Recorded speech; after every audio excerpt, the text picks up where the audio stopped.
Hello, welcome to the Book Gallery, a series of conversations with writers and scholars of imagination and erudition. I'm your host, Luke Sheahan, editor of the University Bookman. Founded by Russell Kirk, the University Bookman redeems the time by identifying and discussing books that diagnose the modern age and support a renewal of culture and the common good.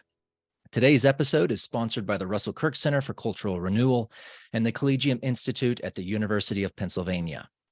The subject of today's talk is Christopher Dawson, brilliant intellectual and noted public intellectual. Today, I am joined by Dr. Joseph Stuart, Associate Professor of History and Fellow in Catholic Studies at the University of Mary in Bismarck, North Dakota, and author of the book we'll be discussing today, Christopher Dawson, A Cultural Mind in the Age of the Great War. He first began researching and writing on this topic during his time as a Wilbur Fellow at the Kirk Center.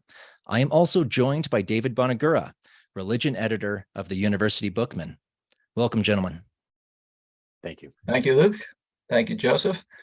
And here we have Joseph's wonderful book. We see it on your shelf there over your right shoulder. Let's begin, Joseph, if you could tell us a little bit about Christopher Dawson for the benefit of our audience, who he was, when he lived, and what his main contributions were. Sure. Yeah. First, thank you both for having me on this program today. I really appreciate it, really excited for this conversation. So thank you. So Christopher Dawson, 1889 to 1970. He was an English independent scholar and historian.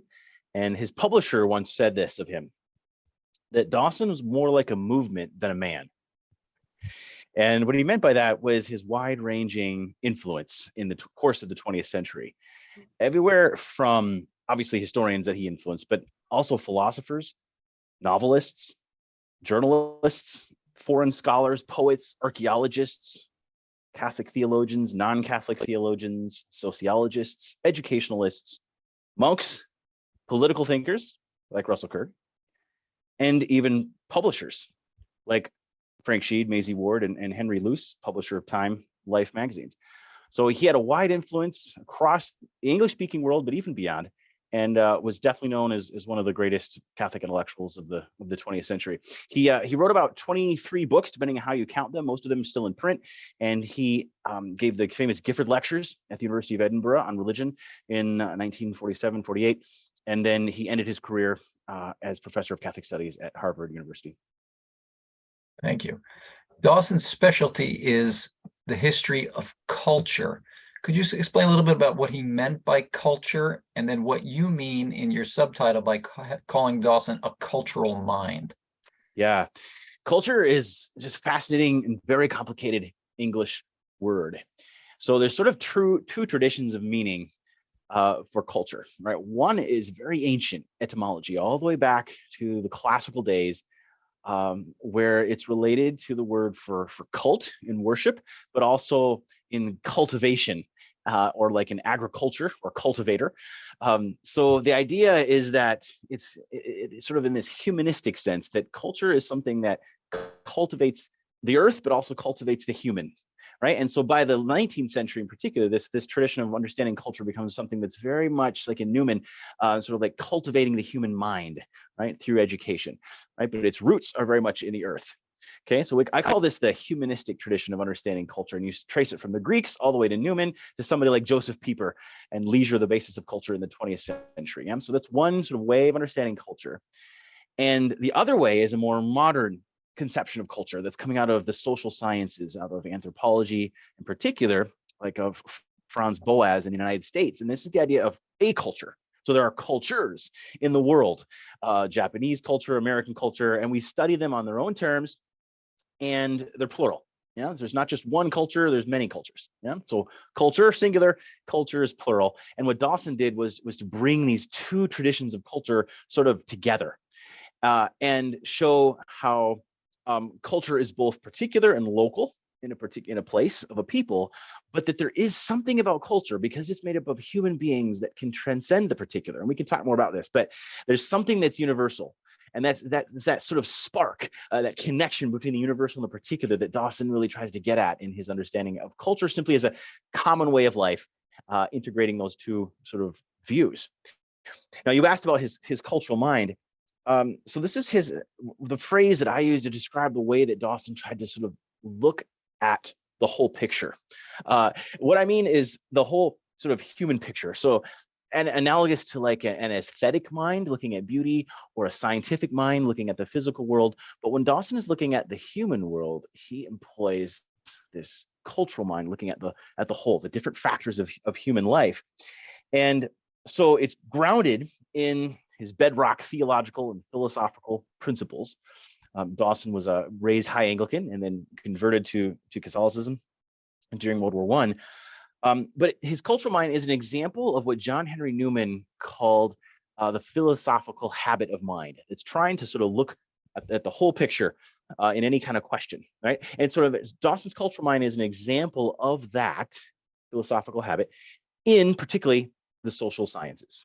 Yeah, so it's a development of Newman's understanding of the philosophical habit of mind that only Newman would have fully appreciated, the idea of development there, because you see, Newman died before modern social science idea of culture sort of arose, right? So Dawson is sort of grafting this modern idea of culture coming from anthropology onto the Catholic intellectual tradition in just a really exciting way. Now, with that, you say the intersection of the universal and the particular that Dawson was interested in. In the book, you speak of Dawson espousing what you call a moderate cultural relativism. Could you expand on that and also put it in a context of a lot of times when people hear relativism, they get nervous. We just buried Pope Benedict XVI, who perhaps most famously is known for saying a dictatorship of relativism is coming to take over the world. They said that just a little bit over 15 years ago. How do we reconcile the idea of a dictatorship of relativism versus Dawson's moderate cultural relativism? Yeah, it's a great question. So basically, the idea of moderate cultural relativism is the recognition that truth is always viewed by a person from within a culture. Right? We all use a language that we've learned from our culture and thought patterns and habits that we've acquired from our culture to view truth. Right. So that's true of us Americans, that be true from England, that be true from Japan, true from South Africa, wherever if you're looking at truth, you're doing so through your own cultural lens, so to speak. Right. And so there are many cultures, and the people in those different cultures are trying to understand truth, hopefully on their best days. Right.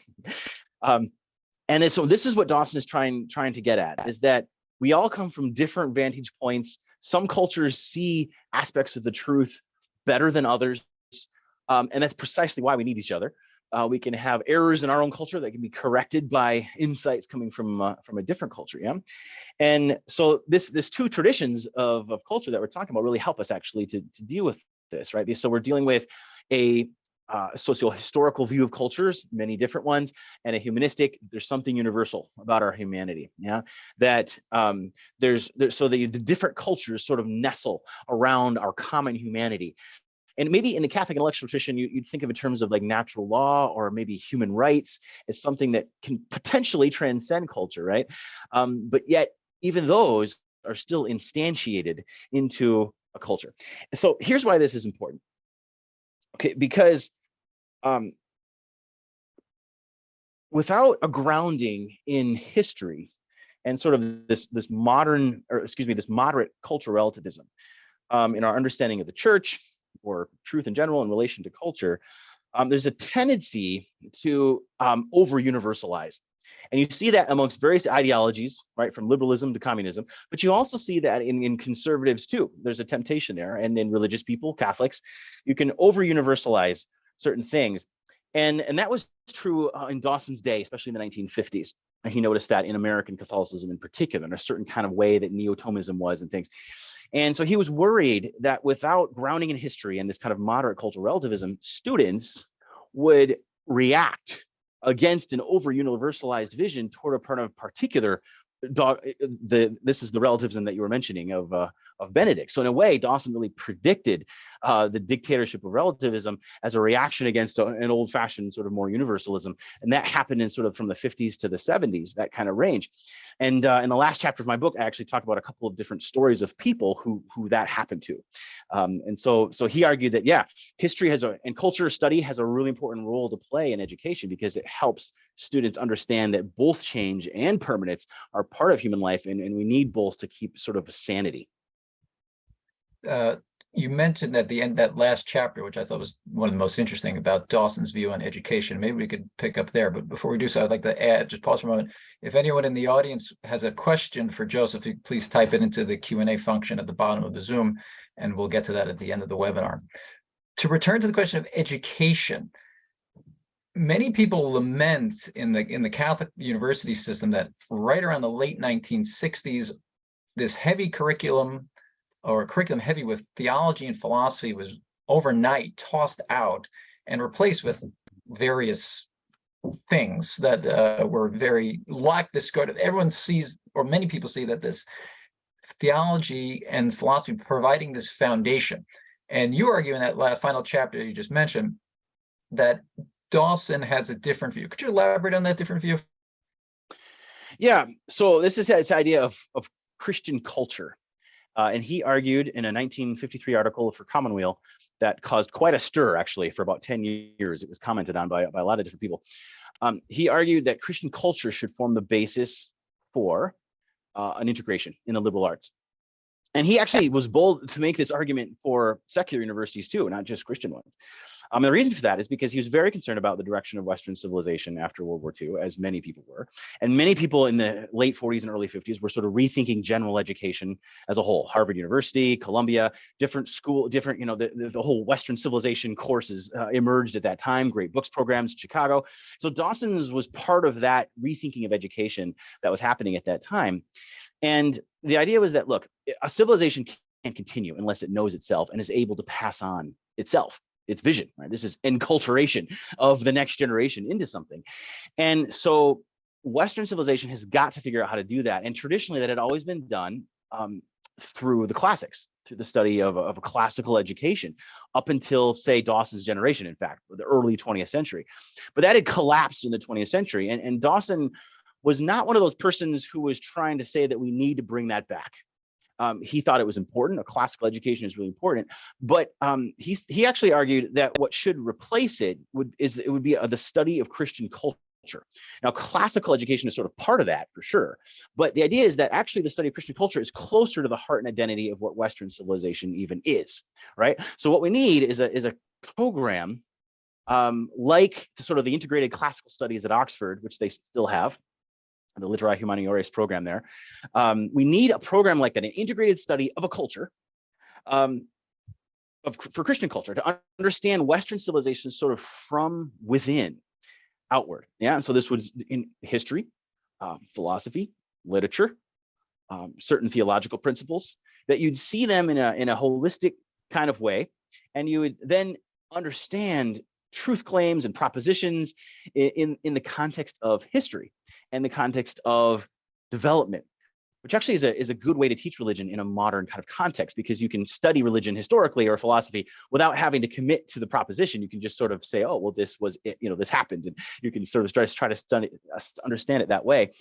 And so this would provide an integration on which an undergraduate kind of curriculum could be based to help overcome the intellectual fragmentation that Dawson saw as one of the major symptoms of the post sort of Great War era, because people had sort of focused so much on victory, on mobilization during the war, that this created a mental habit almost, and a spiritual disease of hyper specialization and fragmentation. So we need to find a way to integrate, to bring things back.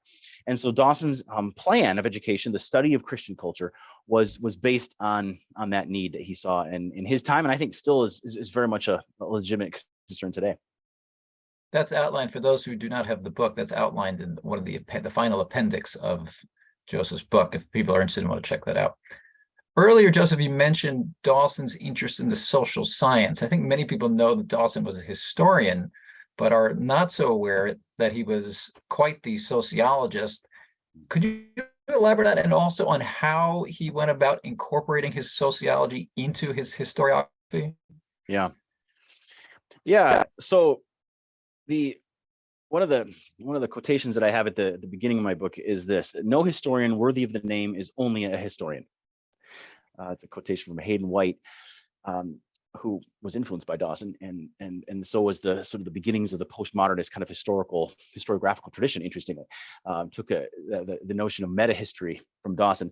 But anyway, so we no historian worthy of the name is only a historian. So this is a sort of an agenda of Dawson's that's similar. For those of you who are familiar with the history of history, which is a super nerdy subject, but anyway, the Annales school in France, in Marc Bloch and Lucien Febvre in the 1920s, 30s, and 40s, were trying to link history to the other social sciences, right? Very successful, became the basis for the study of history for much of the 20th century. So Dawson was doing that in England. He was one of the few. England had a very conservative and empiricist historical writing tradition, and Dawson was just fed up with it because it was just collecting a bunch of facts, throwing them together, and calling it history.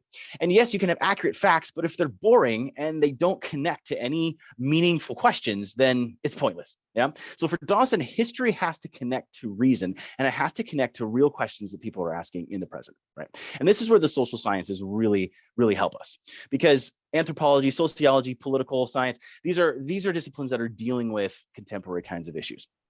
So Dawson, as soon as he graduated from Oxford in 1914, then began basically a 10-year study and a connection with the Sociological Society in Britain. That my chapter 2 traces that history. It's very fascinating. And he does a lot of his best work, in fact, in the company of sociologists. Many of his great articles and his first excellent and outstanding books like Progress and Religion and The Age of the Gods were written in the context of this British sociological friends that he had, most of whom were not Catholic or very religious at all. And so two scholars recently have been studying this history besides me, and they have come up with the conclusion that Dawson was really one of the greatest representatives of early 20th century British sociology. And this really made him unique amongst early 20th century Catholic thinkers. You think of somebody like Chesterton or Belloc or Graham Greene. There was a lot of interest in theology and literature, in philosophy, in the arts, poetry, but he didn't have a lot of great Catholic minds engaging the social sciences. And Dawson did that. And that's what he really brought to the table in the 20th century. And others like, say, T.S. Eliot really relied on Dawson's engagement with the social sciences in order to write several of his works. So sociology, yeah. And the reason it's important for his work is because Dawson is interested in culture, and to study culture, you have to study it diachronically, like across time, how a culture develops through time, and that's what history does. But you also have to study culture synchronically at one time and look at how, sort of going back in time and looking around at the different parts of culture and how they relate to each other, right? And that's what sociology does. And so the four basic parts of a culture coming out of this British sociological tradition were F, W, and P, or folk, the people, the work, the economics, and P, the place, or the geography of the people. And what Dawson's unique contribution was to add a fourth element, the I, which stands for ideas, the intellectual, right? So you imagine an I at the top and then a line, and then FWP. I've got an appendix on this in the book for you can see it visually, but IFWP would be the four elements of culture: the intellectual, spiritual elements at the top, and then the folk, the sociological ways, the work ways, and the place ways of a people. So those are his analytical categories, which he uses to then organize the different disciplines that he uses to write history. So if you're going to study medieval culture, you can't just study Thomas Aquinas and philosophical idea. You've got to study the way of life of the people and their economic structures and their pilgrimage sites and their places. You got to study the culture as a whole and see how they interact with each other. And when you start doing that, it's just sort of an explosion of excitement, because you start seeing all how life works. And that's what Dawson was about. You mentioned just a moment ago his work from 1932, Progress and Religion. And you spend a lot of time in the book discussing both positive and negative views of progress. Certainly now in the 21st century, we hear a lot about how religion is antithetical to progress, or at least it's assumed to be. What does Dawson say about the relationship between religion and progress? Yeah, no, that's great. So yeah, we have a certain strand of Enlightenment thought that definitely viewed religion as sort of a barrier to progress. You see that in Voltaire and others, and you see it all the way up to today. And let me quote from Emil Durkheim real quick. So he's a father of modern sociology. Dawson really admired his work, even though he criticized his reductionism. But Durkheim wrote this, quote, "From the moment when men have an idea that there are internal connections between things, science and philosophy become possible. religion opened the way for them. So here's a secular modern social scientist who, through his studies, recognized that religion has played a central role in the development of humanity.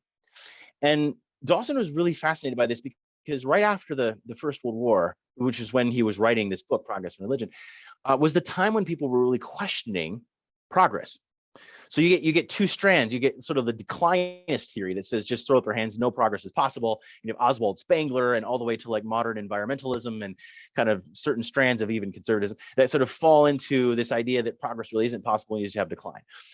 And that was more typical on the European continent. In the English-speaking world, which won the First World War, you have a much more optimistic view still, with the progress is happening, kind of like you mentioned. And Dawson is looking at both of those, and he's saying, look, definitely there's true insights in both sides. Right? You have a sort of a cyclical element to human life that is this sort of declinist view that you have life that just follows the cycles of the seasons. You have the rise and fall of empires, but you also clearly have a progress from the Greeks to today in sciences and philosophies and literature and things. So how do you reconcile those two views? And so that's really what Dawson wrote his book about. And what he realized was that ancient history and the recent archaeological discoveries in the 1920s that he was studying really showed the profound role that religion played in opening the mind of human beings to reason. And we can see this in the rise of calendrical science, astronomy, mathematics. I mean, the schools of Mesopotamia were built in the temples. It was the priests who developed writing for recording, grain shipments into the temples. Dawson was seeing all this and he's realizing, well, wait a second, you can't be like somebody like Fraser who just says, throws out religion as sort of as a barrier, or Freud or Voltaire. And these people, really, religion played an important role. And what's really fascinating, David, is that a recent archaeological discovery in Turkey at Göbekli Tepe has confirmed many of Dawson's insights here. It's from 9,000 years ago. And this is the oldest monumental architecture yet known of in the entire world, from 9,000 BC. And it became a UNESCO World Heritage Site in 2018, just a few years ago. And it is a temple site, which preceded civilizations, preceded cities. And this proves that religion was one important element in the rise of civilization, which Dawson had long argued. Not the only. And this is the balance of Dawson's mind, is that you have material factors that are very important too, right? Southern Turkey just happens to be in the Fertile Crescent, where you have domesticable wheat varieties within about 60 miles of the site. And you also have 4 or 5 different wild animals who could be domesticated. So you have to have animals, as Jared Diamond showed so brilliantly in his Guns, Germs, and Steel book. You have to have the material factors in place, but then you need a religious vision to bring them together. And so those two things then just really suggest that Dawson's insights into the importance of religion for progress are profoundly true. Which is why then you say that Dawson uses the term religion is the key to culture. Yeah. Can you expand on that a little bit, please? Sure. Yeah. Key to culture and the key to understanding history. And so, all right, people act for certain reasons. And we act out of our fundamental assumptions sort of about reality. And so looking at this at the individual point of view, right? If I want to understand you, David, if I really wanted to understand you, I need to know something about your worldview and about, what it is that just makes you excited and alive, And this is true of a culture as well, that we need to understand the vision behind the culture. And here's where Dawson differs from some of the ecclesiastical historians of his day, who are very focused on church as like an institution and religion as institutional. And that's important in a very, great line of historical study. But Dawson was not an ecclesiastical historian. He thought of religion in terms of sort of spiritual values, right? As something that's intangible. Sure, overlaps with institutions, but it's something much broader, and in fact could even characterize in a secular sense. We'll talk about this later, I think, but in a secular, like a secular religion, right? That sort of strange idea. But basically it comes down to what is the vision of a people? What is their fundamental assumptions about reality? And then how does that incarnate itself into the cultural ways of life, right? In other words, how does the I, the vision, become F, W, and P, right? How does it shape the way of life of a people? or of a person, even of an individual. I'm about to talk about this with my students here very soon. Their way of life contributes to them being a student and studying or not. What time they get up, what they're eating, what they're exercising. These are all related, these bodily things. And so to understand history and how history works, we have to understand how the form inside the matter. We have to understand how the people are being shaped. Also, with the religion, in the book, you discuss the distinction between the relationship between religion and culture, which is essential, as opposed to the distinction between church and state. And I think when we talk about church and state relationships these days, we conflate that. We think of church, we think of religion, and we think of state, we think of culture, we put them together. Dawson makes a distinction. What is that distinction? Yeah, so this is good. So the distinction here, let me just put it real brief and I'll try to explain. So that Dawson argued that religion and culture should have an intimate relationship. But on the other hand, that church and state should have a distinct relationship. Okay. Matthew 22:21, give to Caesar what is Caesar's, give to God what is God's, right? That deep sort of Christian and Western really insight that's there. And so this is a source of confusion sometimes for people, because we might think, oh, if Dawson is arguing that religion and culture really go together, well, then maybe he supports a vision of like a Christian nationalist, or like a Catholic integralist, or sort of putting a state and church together too. But that's not the case. He's making a very important distinction here. Let me step back now and try to answer it a little more deeply. So Dawson defended the proper autonomy of the sphere of culture. He did this in the 1940s and 50s in response to the sort of totalitarian threat. And his insights on the proper autonomy of culture were very much confirmed, in the Catholic world at least, by Vatican II, Gaudium et Spes, and that proper autonomy of culture that document talks about. So this means that the sphere of culture should not be controlled, at least directly, by church or state. Right? We're sort of a freedom in the sphere of culture. And that it's the duty of intellectuals, particularly, to defend the claims of culture against the claims of the state when needed. And if the intellectuals stop defending the primacy of spiritual values, then we can hardly expect politicians to do anything but follow that lead. So it was a particular responsibility of himself and his class of intellectuals to defend that proper autonomy of culture. But at the same time, even though there's a freedom within culture, there still must be, and this isn't like an ideology, this is a historical reality. There must be a close connection to religion. That's how culture has always existed, that it's been nourished by religion over the centuries, as even just in the creative ability of people who do culture is connected to the deep religious sense of the human person.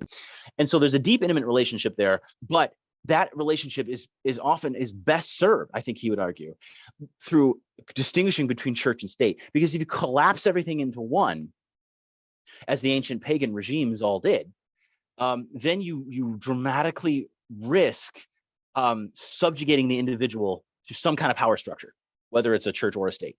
And that harms the freedom that's necessary for authentic human culture to exist. Now, with the weakening of Christianity after World War I, this relationship you were just speaking of religion and culture, religion waned, and there was, as you described, a little bit of a power vacuum.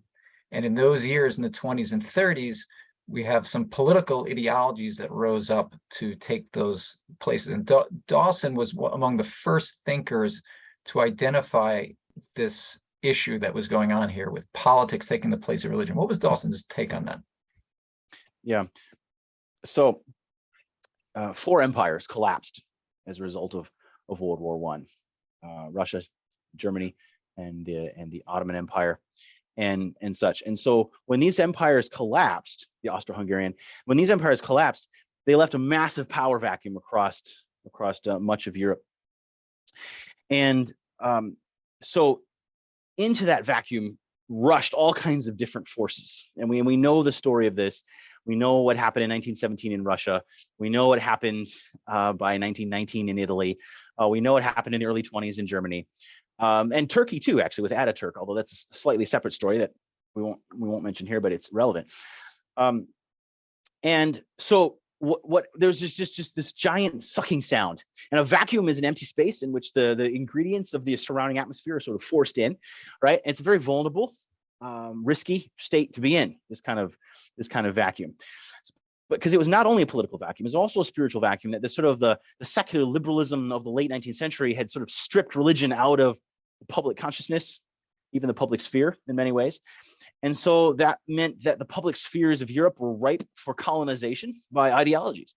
And that's precisely what happened in the 1920s with the rise of Nazism and communism and fascism. And the commentators of that time really struggled to give them names. This is sort of we had glimmers of it in the French Revolution. You have a glimpse of it in the sort of nationalism and sort of radical liberal Italians and things in the unification of the state.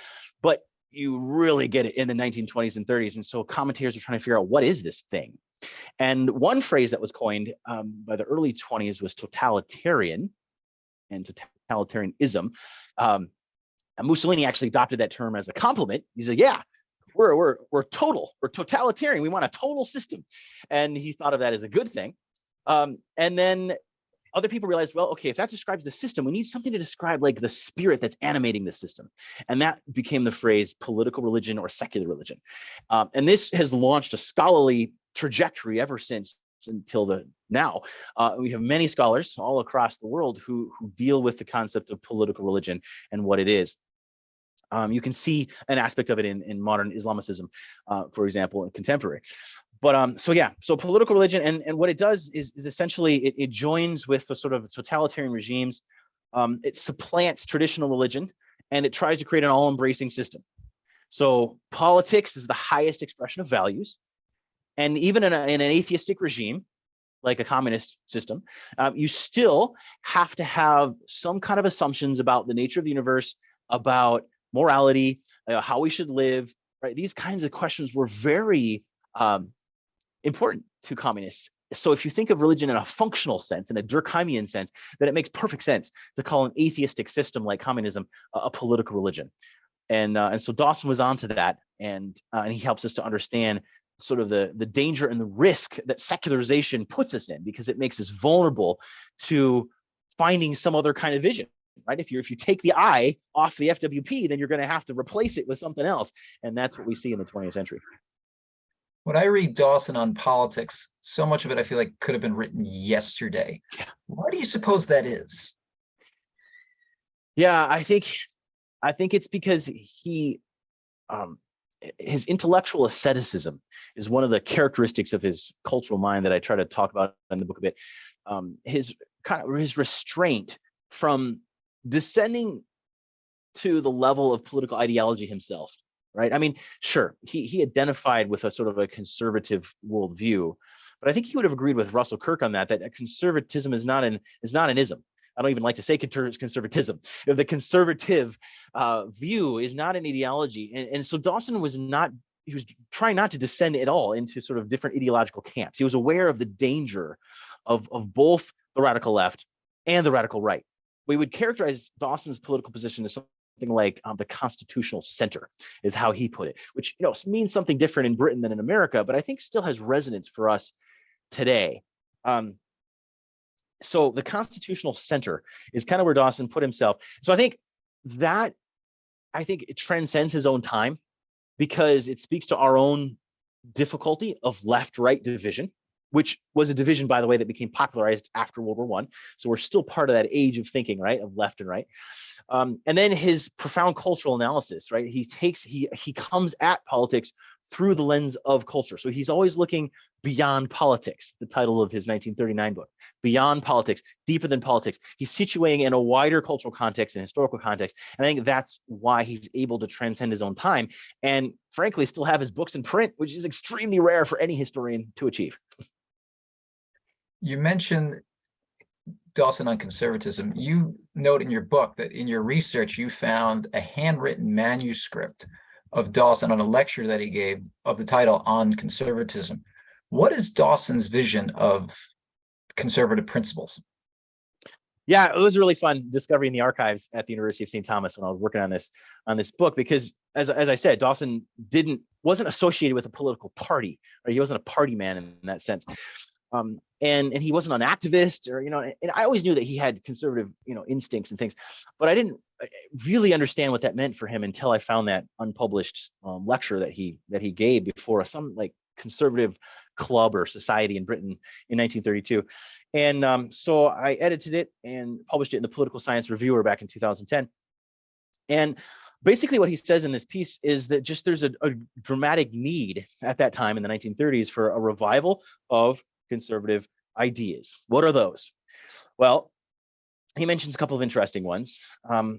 Or an organic conception of society based on cooperation of different classes and economic interests oriented towards some kind of end, something common. Okay. Now, when I was thinking about that, it does make me think of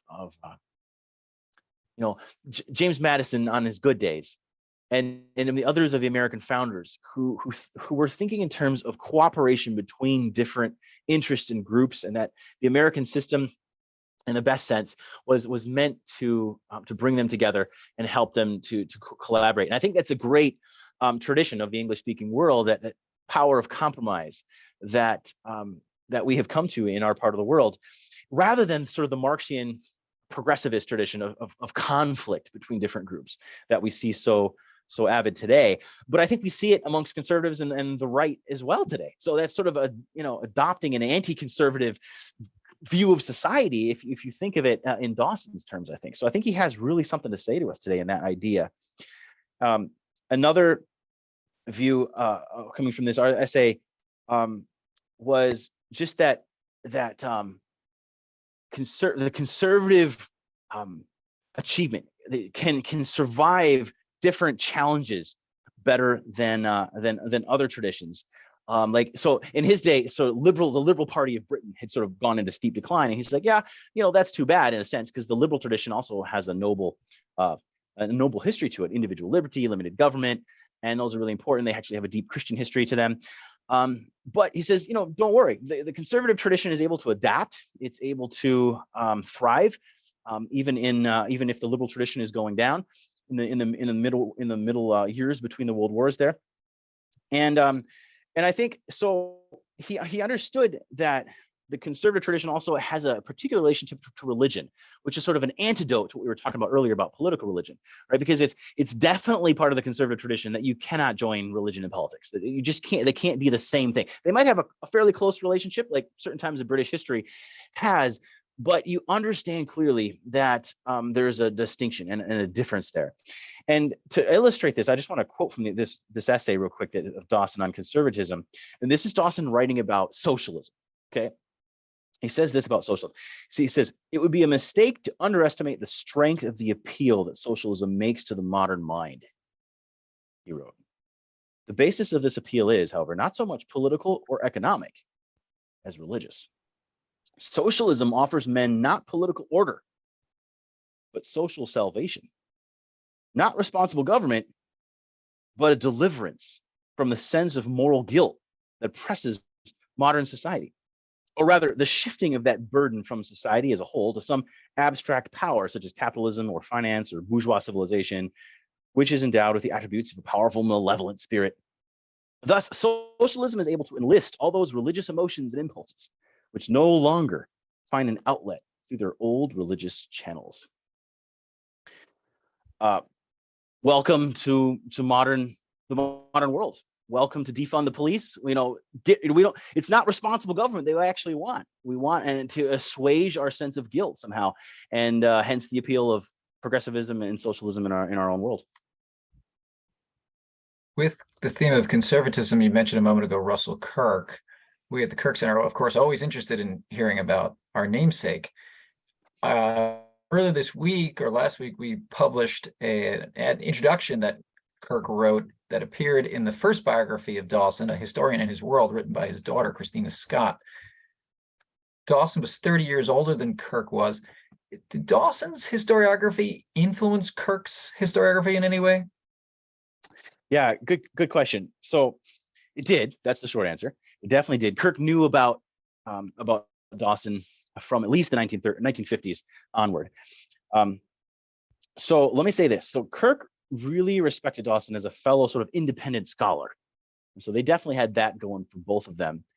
And he called him a remarkable historian. And you can find different references to Dawson throughout Kirk's work. But I think it's especially toward the later years of Kirk's life that he writes more explicitly about him and engages with him more in that introduction that you mentioned to the biography. And in fact, the last trip that Kirk took outside the country, at least in 1993, was to England to visit various sites connected to Christopher Dawson's life. So he and Annette and one of their daughters went to Hay-on-Wye, where Dawson was born, in a castle there, which is now a bookstore, and a beautiful town out on the border with Wales, just beautiful. And then up to Hartlington Hall in Yorkshire, some of the most beautiful country on earth. Had a chance to visit there myself, just incredibly beautiful. So they visited there, and then they ended their trip in London visiting with Dawson's daughter Christina, and that's when she asked him to write the introduction to her biography of her father.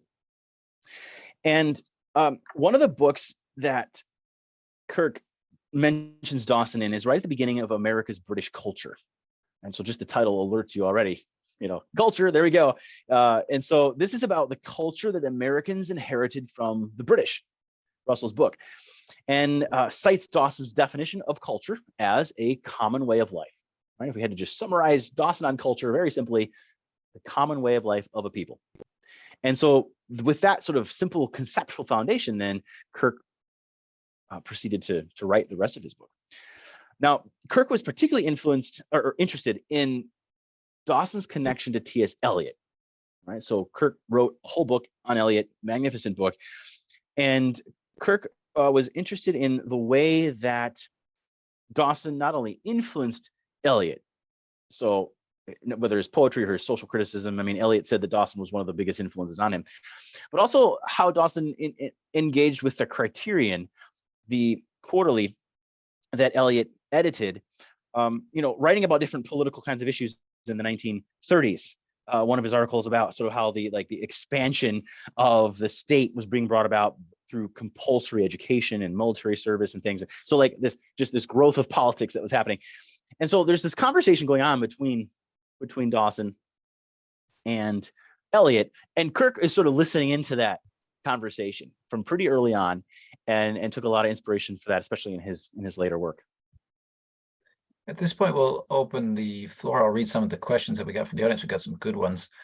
Before I do that, I want to mention that if you haven't seen it yet, if you go over to the kirkcenter.org/Bookman, you'll find 3 sterling reviews of Joseph's book by Adam Schwartz of Christendom College, by Tom Villas, and by Christopher Morrissey that look at Joseph's book in particular, but also tackle different aspects of Dawson's legacy. So please take a look at that if you haven't already done so. The first question we have is actually focusing on the relationship between Eliot and Dawson and comparing their views of Christian culture. Could we're just touching on that, but if we could hone in on Christian culture specifically, how would we compare the two visions? Yeah. Well, first of all, they were part of a similar group in around 1939 and 40 called the Moot in England, or the discussion group. And so they didn't, they weren't close friends or anything, but they definitely knew each other and respected each other. And their thought on culture, is interesting. I mean, so Eliot kind of defines culture as sort of the embodiment of religion in his notes toward the definition of culture. The embodiment of religion. And if you think about that and you reflect on that, you say, okay, you think about Göbekli Tepe and we're thinking about the ancient Mesopotamians, and that kind of makes sense. But it's always made me a little uncomfortable. And it's only in the last few years, sort of reflecting on this and finishing this book, that I realized that that's not quite Dawson's position. So here's the difference. There's in Eliot, there's a little bit too much the integralist, the bringing together of culture, and religion, to such an extent that you lose track of the transcendence that is really at the heart of religion. And the fact is that when people are praying or worshiping God, I mean, they're not thinking about creating culture. I mean, they're thinking about the transcendent. And so the transcendent realm is definitely different than culture. Like the world of nature is sort of below the world of culture. The world of the transcendent is sort of above it. And Dawson was quite aware that religion is connected to culture, but open to the transcendent. And this is why it makes religion such an important sort of influence, because you have new things that come into culture through it. But you can also have dangerous things too. I mean, religion can be a source of dissension and even violence too. So that would be the main difference, is that Dawson distinguishes sort of the ends and the nature of culture and religion. Culture is a human reality. Religion is very human too, but it's grounded in something other than the human. Religion has always been there, not just Christianity, but any religious sense of man is precisely that there is some kind of mysterious power that we need to relate to. And so that distinction was more prominent in Dawson than it was in Eliot. We have another question that takes a broad brush look at, we go from Western civilization, from the Christendom to the Enlightenment, to positivism, to nihilism. And then the question is, what extent should we hold up Western civilization as the ideal culture, given all of that trajectory? Yeah. Wow. Well, I think here's where sort of the moderate cultural relativism comes into play a little bit here, is that, Western civilization is made up, like any civilization, is made up of different regional cultures within it, the English-speaking world, the French, German. So, you have to have a conversation about specifics. What is it about Western civilization that we're interested in? We certainly have many nihilistic values and practices at play here. And we have other civilizations that have cultural values in them that are very noble, beautiful, but also troubling. And I mean, you can see, actually this conversation is actually perfect to have right now in relation to the war in Ukraine, where you have a kind of clash of civilizations happening. And, you have certain people, it seems to me, who are very much down on Western civilization, and they sort of have a sympathy for the sort of the Russian critique, right? And then you have others who say, well, okay, there may be bad things about us, but at least we're free to criticize our own civilization here. At least we don't have sort of a church state that's going to sort of like crush the Catholic Church in Ukraine if it wins. These kinds of we have to have a specific conversation, I think, when we're doing cross civilizational kinds of questions and analysis. And I wouldn't want to say that you have sort of one culture which is sort of a model for everybody else, because there's just difference. I mean, it's you put it in Christian terms, right? It comes back to the Holy Trinity. We have unity in God, but we also have diversity in God. And from a more specific Catholic point of view, Catholic means universal, but universal has to be as a wholeness, and a wholeness through difference. Charles Taylor, the great Canadian Catholic philosopher, talks about this in his great lecture on Catholic modernity. Catholic means wholeness, which means not only unity, but also diversity. And you can't have true wholeness if you just sort of want to make everything the same. And so I think I would want to have those kinds of conversations before we'd want to make any too strong statements there. We have another question on Dawson's sociology, wanting to know if there were any shortcomings or weaknesses to it, and whether or not over the course of his long career, starting as a sociologist studying in the 1920s, and then he died in 1970, did he ever change his view of sociology as the discipline developed over the course of that time period? Yeah. I would say that he has a remarkable degree of consistency in his thought. But later in life, he does come to a greater appreciation for the power of language in culture. And that's definitely related to the general Western trends by the 1960s and linguistic studies and things. And so Dawson was definitely picking up on those, and that's a development.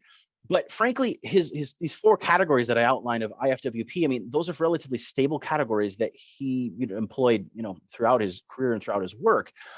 And even if his development of understanding within one category maybe happened and did happen, but I think still the categories themselves are legitimate. So, language fits, for example, under the F category, the folkways, the language of a people. So he definitely developed as a thinker, but he was grounded in that entryway into sociology early on, and I think that was remarkably consistent. I'm not really aware of too many weaknesses. I mean, it depends on, if you say, you might want to see, some more like statistical analysis and things in Dawson and his approach to sociology, and that would be a fair criticism. He doesn't do that, but he's more in the tradition of Weber and Durkheim, and sort of the classical sociological tradition that's relying on observation and human nature, and the study of peoples in other ways than just sort of like this kind of like sociological analysis that we do today. So yeah, he has weaknesses viewed from today, but he also has remarkable kinds of consistency. Did Dawson know G.K. Chesterton? Did they overlap? Are there similarities and differences between them in style? Well, certainly in style, but how about in substance? Yeah. I'm not aware of any close relationship there. Chesterton was definitely a bit older, and certainly Dawson admired him. Trying to remember, there is one element of correspondence between them, I think in the early 1930s. But I will say this, in thematically, they're very different minds and very different in many ways. But Chesterton, in his The Everlasting Man, says that there's two ways to get home. You can either stay there or you can walk around the whole world and come back home. And so trying to appreciate Christianity from sort of the outside is what Chesterton was trying to do in that book. And I forget the year of that. I think it's like 1925, 26, somewhere in there. Well, in Progress and Religion, 1929, that Dawson wrote, he does the same thing. Let's appreciate the relationship between Christianity and progress, say, and religion and progress in general, but Christianity in particular, by walking away from home all the way around the world through world history and through archaeology and all kinds of discoveries, and come back home and more deeply appreciate it. And so in that sense, they definitely were trying to help their own age understand and appreciate Christianity from a new way, in Dawson's case, utilizing the tools of the modern social sciences. Another question about another contemporary of Dawson, that'd be the Anglo-Welsh poet and painter David Jones. Can you speak about their relationship and also Dawson's broader relationship to aesthetics and art? Yeah, sure. So David Jones. So I don't talk a lot about him, and in fact I don't talk a lot about other Catholic figures around Dawson in my book, because it's been done so well by others like Adam Schwartz and Brad Berzer and others who've already written on sort of the Catholic context of Dawson quite a bit. So I'm more interested in my book and like how his Catholic principles sort of play out in his studies of the modern social sciences and in history. But putting that aside, yes, there was a close relationship between those two men. David Jones really admired Dawson and would go visit him at his home, and they were friends. His poetry was deeply influenced by Dawson's anthropological and historical research. And there's one time when they were meeting up, and David Jones writes something about how he just such appreciated the right kind of mind that Dawson had. It was able to sort of proportion things well, not get too worried about little details of tensions between different people and different scholars, but always looking to the bigger picture and trying to connect divergent things together. And just the quality of mind that Dawson had, it was something that David Jones really appreciated about him. You mentioned earlier in your remarks discussing how Dawson would not be an integralist. We have a question here that acknowledges that and wants to know, what would Dawson's response be today if he were to hear the phrase, Christendom is dead? How would he react to that? Yeah, I think that was, a struggle for him in the 20th century, mid 20th century, sort of realizing that Christendom was dead and that secularization had replaced it. And I think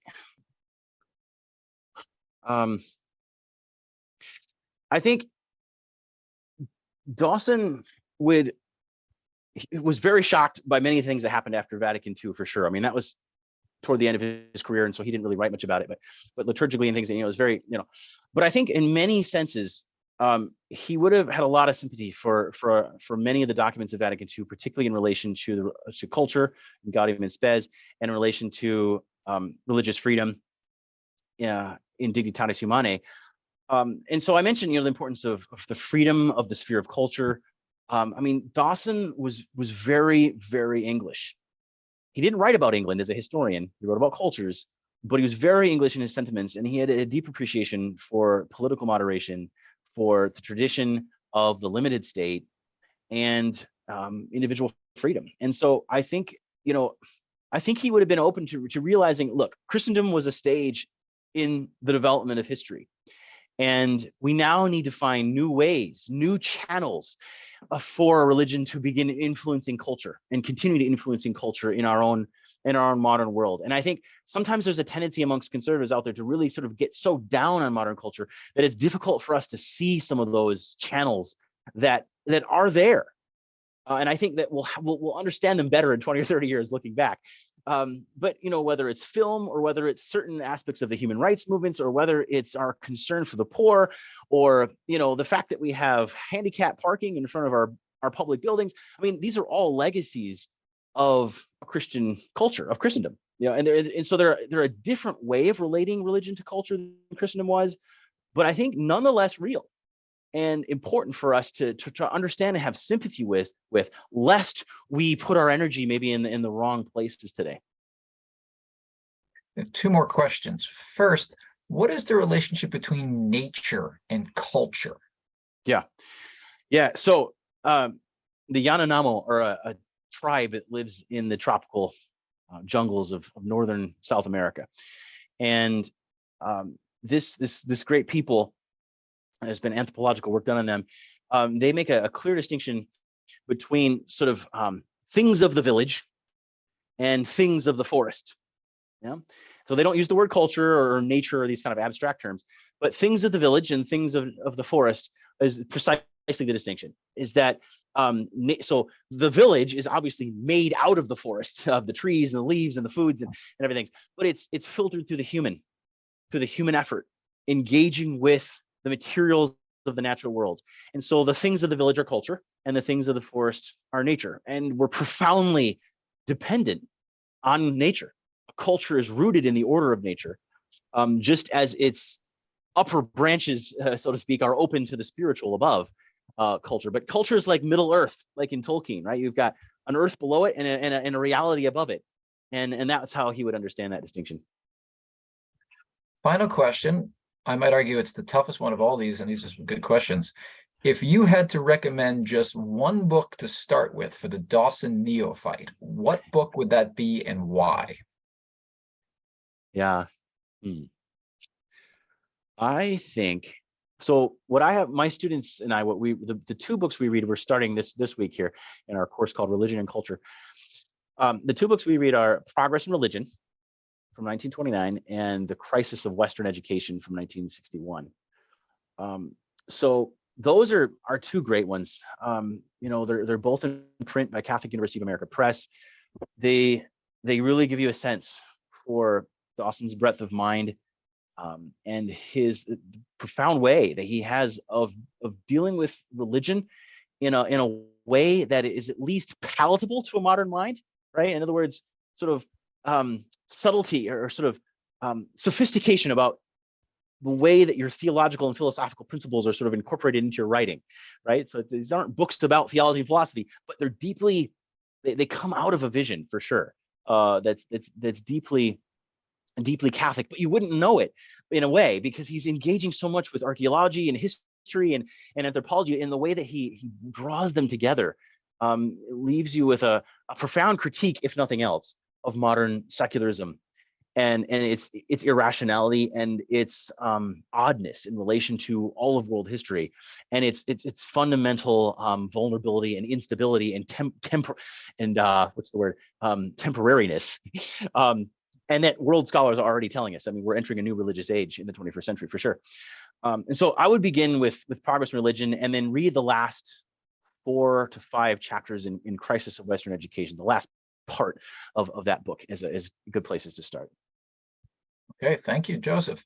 Luke, would you like to give the valediction? I would. Joseph and David, thank you very much. It's been a pleasure.